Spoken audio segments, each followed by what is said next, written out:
Surat BRTS bus અકસ્માત 9 ને કચડી 1 ને મોતને ઘાટ ઉતારનાર ડ્રાઈવર સામે માનવ વધનો ગુનો નોંધાયો, પોલીસે ધરપકડ કરી।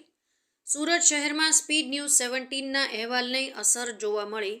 ગઈકાલ રાત્રિના સમયે અશ્વિની કુમાર ફૂલપાડા પાસે થયેલ અકસ્માતના સમાચાર તત્કાલમાં પ્રસાર કર્યા અને કતારગામ પોલીસના કામ સુધી વાત પહોંચતા તાત્કાલિક આરોપીને એરેસ્ટ કરી કાયદેસરની કાર્યવાહી હાથ ધરી।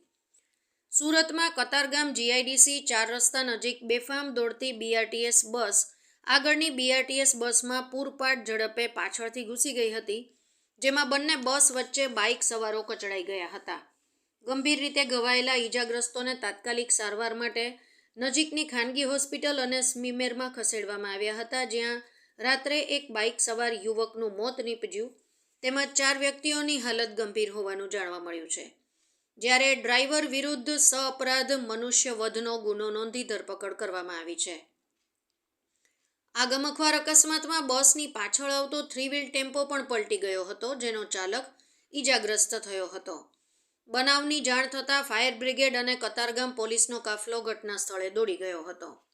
ગંભીર રીતે ઘવાયેલા ઈજાગ્રસ્તોને તાત્કાલિક સારવાર માટે કિરણ હોસ્પિટલ અને સ્મીમેરમાં ખસેડાયા હતા, જ્યાં સ્મીમેરમાં દાખલ 48 વર્ષીય ભીખા ભટ્ટા સોનવણેનું ટૂંકી સારવાર બાદ મોત નીપજ્યું હતું।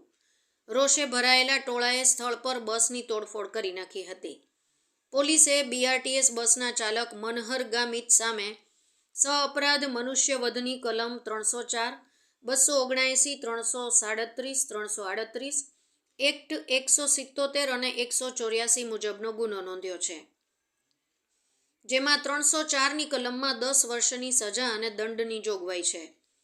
આ ઘટના એવા સમયે બની હતી કે જ્યારે તમામ લોકો પોતાના ઘરે પરત ફરી રહ્યા હતા। અશ્વિની કુમારથી પ્રમુખ સ્વામી બ્રિજ ચડીને કતારગામ જીઆઈડીસી તરફ ઉતરતા સમયે આગળ જતી બીઆરટીએસ બસ 4 રસ્તા હોવાથી થોડી ધીમી થઈ ગઈ હતી। તે સમયે પાછળથી પૂરપાટ ઝડપે આવતી બીજી બીઆરટીએસ બસ આગળની બીઆરટીએસમાં ઘૂસી ગઈ હતી।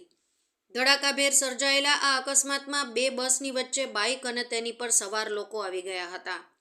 કચડાયેલા લોકોને તો અકસ્માતની કોઈ જાણ જ નહોતી। અચાનક જ બનેલી આ ઘટનાને લઈને આસપાસના લોકો પણ હેબતાઈ ગયા હતા। 2 બસની વચ્ચે કચડાયેલા લોકોને જોઈ તુરંત જ લોકોએ દોટ મૂકીને તેઓને બહાર કાઢ્યા હતા અને સારવારમાં ખસેડ્યા હતા। આ અકસ્માત કરનાર બસના આગળના ભાગનો કચ્ચરઘાણ નીકળી ગયો હતો। લોકોનો આક્રોશ પણ ફાટી નીકળ્યો હતો। બસમાં રહેલા ડ્રાઈવરને લોકોના મોટા ટોળાએ 1-2 તમાચાઓ મારી બહાર કાઢ્યો હતો। ડ્રાઈવરે ત્યારે પોતાની કબૂલાત આપતા કહી રહ્યો હતો કે બસની બ્રેક ફેલ થઈ ગઈ હતી। ત્યારબાદ પોલીસ આવતા લોકોએ ડ્રાઈવરને પોલીસને સોંપી દીધો હતો।